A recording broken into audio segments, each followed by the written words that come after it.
Hey, welcome everyone, and welcome to another live update for the news bulletin of this week. My name is Oscar. I'm from the Google Marketing Solutions team of the Dutch market. And today, unfortunately, I'll be doing the news bulletin by myself. My colleague Alexandra is on vacation, but she will be back here next week, in the coming 2 weeks, fortunately. But today I'll be doing it by myself, so I'll give you the update alone. But I'm very happy to be here and give you the news over the past 2 weeks. Today. So the topics for today will be, first of all, Black Friday and Cyber Monday. Black Friday is coming up already this year on the 23rd of November. So we thought it would be a good idea to already give you some key insights of what this period will look like and also what are the main trends, but also some hands-on examples of how you can best utilize this time for your AdWords strategy, and some just hands-on tips on how you can best approach this period of time and make the most out of it. Then we will have a short product update. There are some launches, especially for the Northern European market, which I thought would be very relevant for you guys to know, and which also kind of tie back to Black Friday strategy and will help you in this period of time.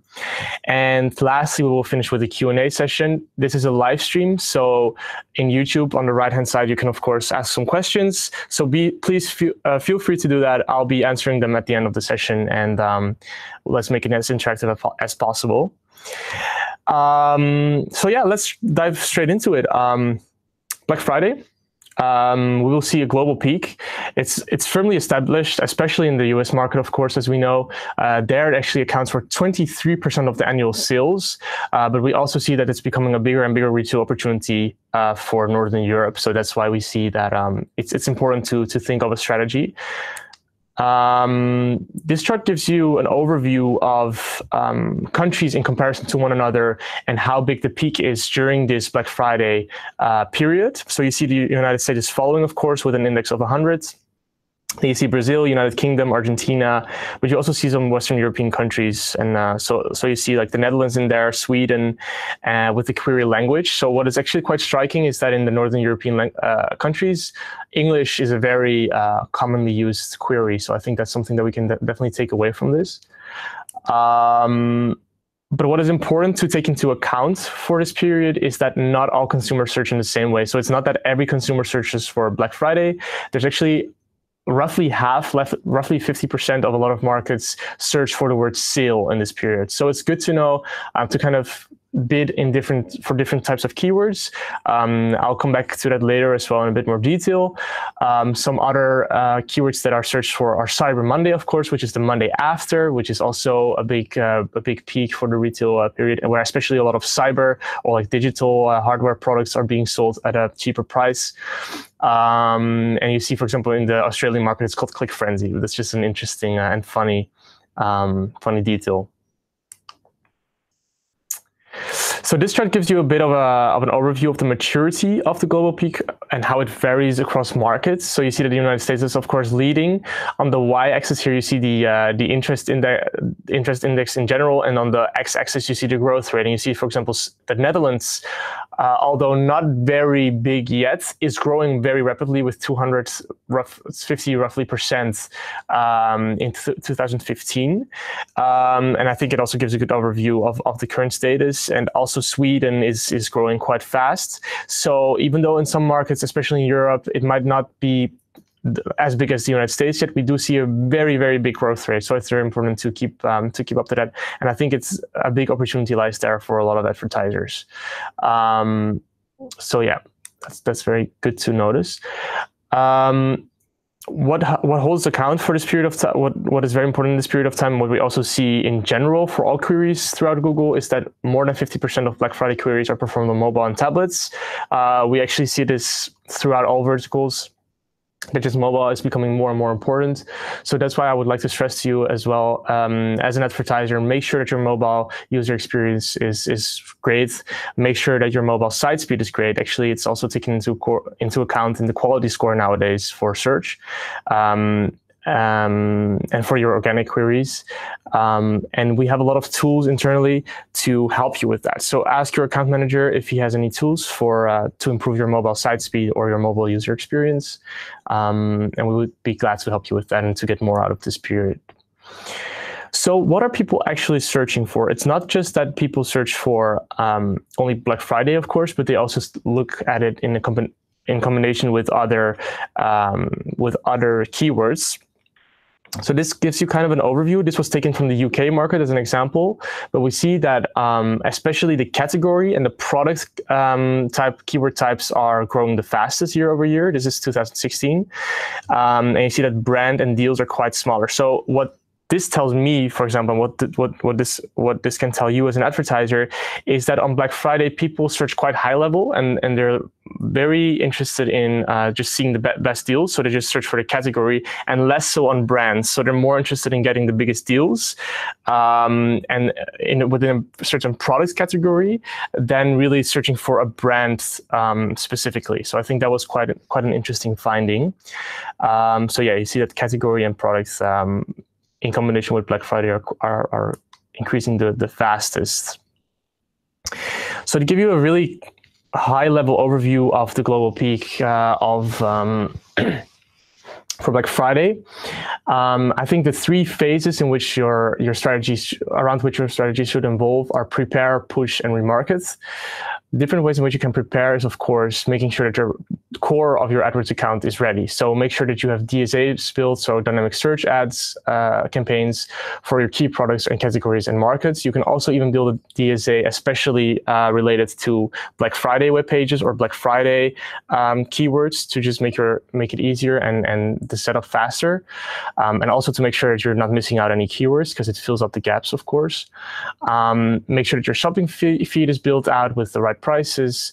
Make sure that your website is mobile optimized. Make sure that your audiences are in place. I'll give you some more examples of hands-on examples of how you can think around your audience strategy. But of course, RLSA, similar audience lists are the basics, and these should be in place. Also, what I will come back to later is that dynamic remarketing is a big opportunity during the Black Friday season.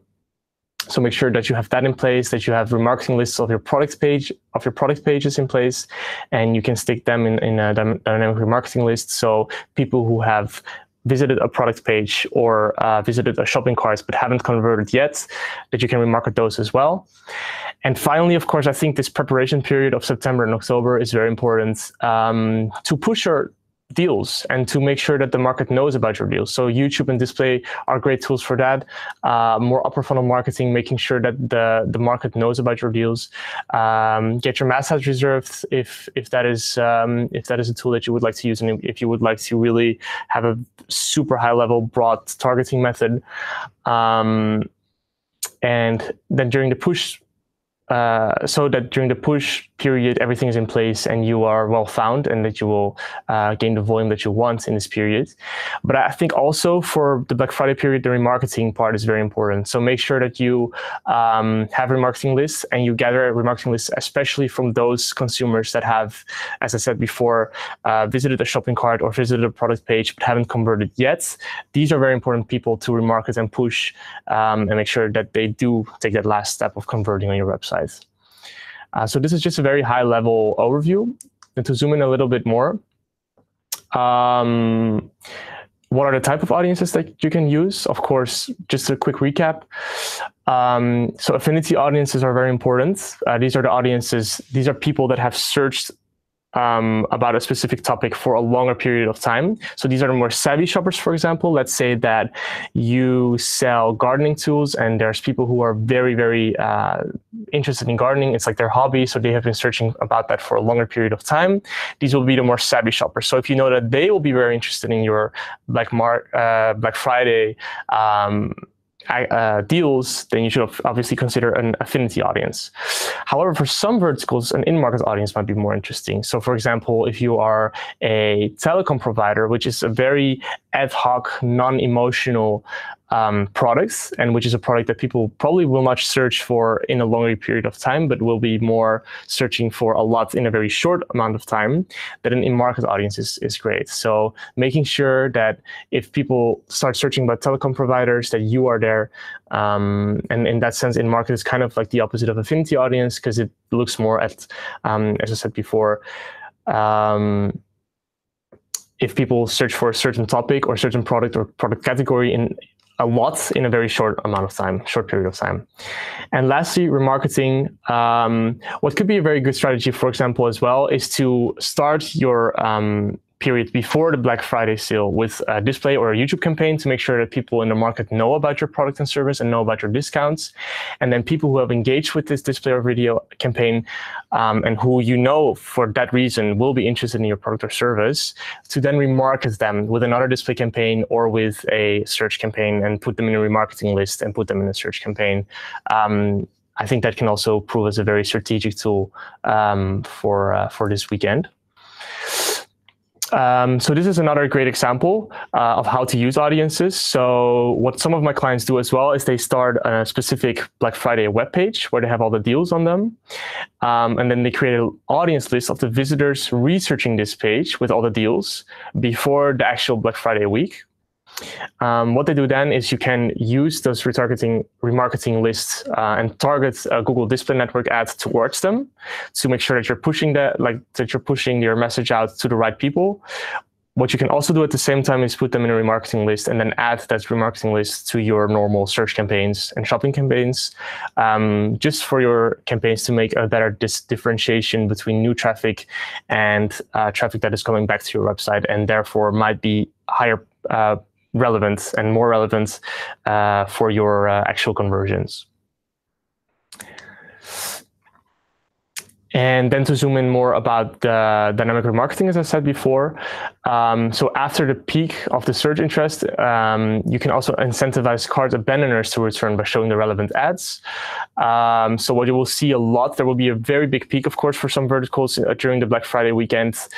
A lot of them will not convert immediately. But what is very important is to start gathering remarketing lists for both people who have searched your product page and people who have actually put in products in the cart but haven't per se converted yet, and put those people in a dynamic remarketing campaign, which is obviously, for some people who might not know, the dynamic remarketing campaign, it uses your shopping feed to show people the exact products that they have watched on the product page in a display ad. So it will show, for example, if I looked for a certain brown trench coat on a website, and I visited the product page of that trench coat, but then subsequently I didn't convert, then in a dynamic remarketing campaign, I will be seeing that same brown trench coat in a display campaign. So it's a very tailored, it's a very tailored and customized, personalized, that's the word, display campaign for a certain product page that I've seen.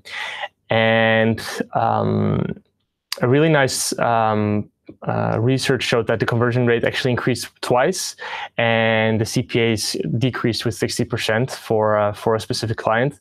So you can see that it can really add to your performance as well. Finally, similar audiences is also a great tool to use in this period, especially because people who have been searching for your product or service during the Black Friday period are obviously very important to you. What a similar audience does is it takes the characteristics of these people in your remarketing list, and it takes people that are similar to this audience. So in terms of gender, location, search history, as well as geography, time of day, and it increases your reach roughly by 2 or 3 times.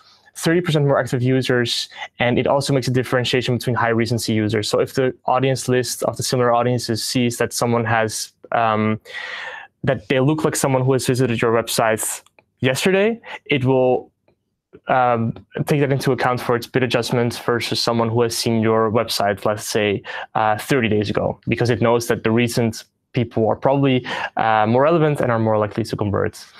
And I think similar audiences is a very great tool, especially during this weekend, because I think a lot of verticals will be seeing a very big peak in terms of volume of visitors. So that means that your similar audiences, like, it's just so much potential and so much more data that you can use for attaining a more relevant audience list. So in terms of volume and reach, similar audiences is a great tool, especially during this weekend. And it's also important to reach those that are more likely to convert. So you can, for example, think about retargeting people who converted last year, retargeting people with search, those you have targeted via Google Display Network and who have interacted with your Google Display Network ads. You can retarget them with a search. You can put them in a retargeting list and then put them obviously in a search campaign. You can also, of course, generate a new cookie pool for people who are searching Black Friday deals to then use for next year. So there's a lot of different applications that you can have, especially in audiences. I hope this gives you some ideas of the best strategies to use. What I think especially is also very important is to realize that Black Friday is not the only day in which we expect traffic to increase and conversions to increase. Actually, we see that the whole weekend is very important. And this is an example from the UK market, but we see this actually in every market, is that Black Friday on itself is actually less than half of the total sales of the total potential of sales over the whole weekend, including Cyber Monday. So you see there that presence is really the key for success, and especially throughout the whole weekend. It's very important to be present. So that's a bit about Black Friday. Then I would like to continue to the product update, and I think there's a very exciting one for, especially for the Northern European market, which is the ad suggestions. They were already launched in some other European countries, but now they've recently been launched last week for the Dutch, Finnish, and Norwegian retailers. So I think it's very relevant for us, for our advertisers. So I'd just like to quickly go through it again and to highlight what ad suggestions do. I think they really serve a great pain point of a lot of advertisers, which is that creating 3 ads per ad group takes a lot of time, and ad suggestions can really help you to make this process faster. So ad suggestions, an automation to drive growth. What are they? They are a variation of your ads based on existing information, such as your headlines or information found on the ads landing page. As you know, each search has a different context, so it depends on the device that people are searching on the location, on the time and objectives, and these are also all signals that the ad suggestion tool takes into account for making a suggestion. So that's very, very nice. It uses quite a lot of machine learning. As you might have probably heard from your account strategist many times, it is the most optimum to have at least 3 or more high-quality ads per ad group. We've seen out of research that these ad groups will receive up to 15% more clicks or conversions compared to ad groups with only 1 or 2 ads. The reason for this is because if you have different variations of ads in one ad group, you have a bigger possibility for the ad and the searcher to have the right match. So what you might, for example, see is that within one ad group, ad 1 might be the best tailored for maybe a younger audience, and ad 2 might be more for an older audience, and ad 3 will have the best click-through rate for a middle-aged audience. And then age is just one of the many variables that it can look at. So you just see that it's easier for the system to kind of mix and match the right audience with the right ad. However, especially if you have a lot of campaigns and ads, we know that it might take a lot of time for you to create all those ads. So that's where the ad suggestion tool comes in. As this slide also highlights, so creating new ad copy is hard and time consuming. So this is definitely a tool that can help with you, especially in combination with ad rotation. So ad rotation will automatically show the ad with the highest chance to get a click. Combine this with ad suggestions, and you have a really great tool where you can automatically optimize to get the highest click-through rate, not only per ad, but also per ad group. So how does it work? How do ad suggestions work? Your existing ads are analyzed and used as a starting point for ad suggestions. So you do at least need to have 1 ad in your ad group to make it work. And AdWords will automatically serve as a suggestion if it thinks that it knows a better variation for your ad group. It will not create original content, but it will really base this on the existing ads. Then it will be able to review for 14 days, and it will give you a pop-up in the Opportunities tab. Take action. You can then review it and then either accept or reject the suggested ad suggestion. And if no action is taken after 14 days, the ad suggestion will be auto-applied to your ad group. So that's very good to know. It's very important for you to keep checking the overview and the recommendations tab, of course. What you should also know is that you will also get an automatic email notification. So make sure that your email address that you put in your AdWords account or your Google Ads account, sorry, is the right one, because otherwise you will not receive the notifications for the ad suggestions. And it is quite important, of course, to review them. So make sure that you have the right email address set in place. So act now and take advantage of ad suggestions. Make sure, of course, that your campaign is set to optimize rotation, which basically means that it will automatically optimize the ads for the highest click-through rates. Keep your final URLs updated. What I sometimes see is that advertisers do a big site change, website change, and they change the URLs, but then forget to change the URLs in the ad groups, which actually will make your ads be rejected. So that's very important to keep in mind. Check your emails and alerts, of course. You will get an automatic email update if you get a suggestion from Google. And take action, so dismiss it and accept it. I think it would be a great idea to just accept it and just see how it performs. Machine learning is used for the content to be created, so the system does expect to have a higher click-through rate through the ad suggestion. So I think it's definitely worthwhile to try out. Yeah, one last thing that I would really like to mention with this is that you should really focus on your ad group performance, not on individual ads. Because, as I said before, it might be that ad 1 is the most optimized towards a younger audience, and ad 2 is most optimized towards an older audience. So comparing their click-through rates with one another might not be a good idea, because the click-through rate for a younger audience might simply be higher than the click-through rate for an older audience. So that's why it's better to just review the CTR overall. If you do see, however, that one ad is performing the worst compared to, for example, the 2 other ads, don't delete it and don't end up with 2 ads, but then just edit the ad and try to make it look a bit more like the best performing ad. But overall, try to really analyze the overall ad group performance, because it might be that within that ad group, there are 3 highly performing ads, but they're just performing as high as they can for the specific niche of the market that they are serving for. So I hope that was actually it. I hope that was really educational, and I hope you got some great ideas for the Black Friday period to come. And yeah, I would like to now go forward and have a look at the questions, if there are any.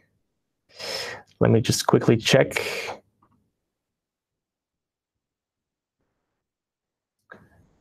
If there are any questions. And no, I think there are none. So that's great. I hope that everything's clear then. So as I said, Alexander will be joining me again in 2 weeks. We will give you another news update then. And yeah, I would like to see you then. Thank you very much for watching.